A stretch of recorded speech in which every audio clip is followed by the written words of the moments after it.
திருவண்ணாமலை இன்னைக்கு பெரிய க்ஷேத்திரம், என்னைக்கும் க்ஷேத்திரம் தான் நம்ம கொண்டாடிட்டு இருக்கோம். 60-70களில் பயங்கரமான நாஸ்திக இருள் சூழ்ந்திருந்த காலத்துல ஹிந்தி பேசுறாங்கிற ஒரு காரணத்தினாலேயே அடிச்சு துன்புறுத்தப்பட்டார் யோகிராம் சுரத்குமார் மகாராஜ். பிட்சை எடுத்து சாப்பிடுற சாப்பாட்டுல மண்ணை கொண்ட போடுவா, பாத்திர கடை வாசல்ல படுத்துட்டு இருந்தா பிளேடால கிழிப்பாளாம், சுத்தி நின்று அடிப்பாளாம் அந்த மகானை. யாராவது அந்த ஊர்ல இருப்பாளா?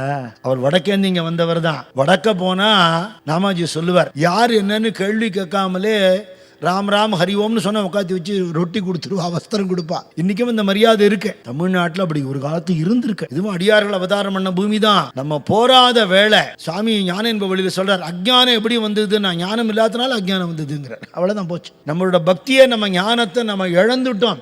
எங்கேருந்தோ எவனோ வந்து நாஸ்திகவாதம் பேசி இந்த நாட்டில் மக்களை மாற்ற முடியாது. நம்ம தலைமுறையில நம்ம முன்னோர்களுடைய சொத்தை நாம இழந்துட்டோம், நம்ம குழந்தைகளுக்கு கொடுக்க தவறிட்டோம். அதோட விளைவுதான் இந்த நாஸ்திக இருளே தவிர, பக்தியோட மக்கள் இருந்தால் நிச்சயமாக பழைய ஒரு கீர்த்தி இந்த தேசத்துக்கு வரும். அதை மாற்றவே முடியாது. நீ பாதபூஜைக்கு போயிருந்தேன், வாத்துல அத்தனை பேரும் பக்தியோட இருக்கா. அவ சகோதரன் வீட்டுக்கு போயிருந்தேன், இத்தினோண்டு குழந்தை உள்பட ஸ்லோகம் சொல்றது. அப்ப இந்த காலத்திலயும் அப்படி இருக்கான்னு தெரியறது இல்லையா?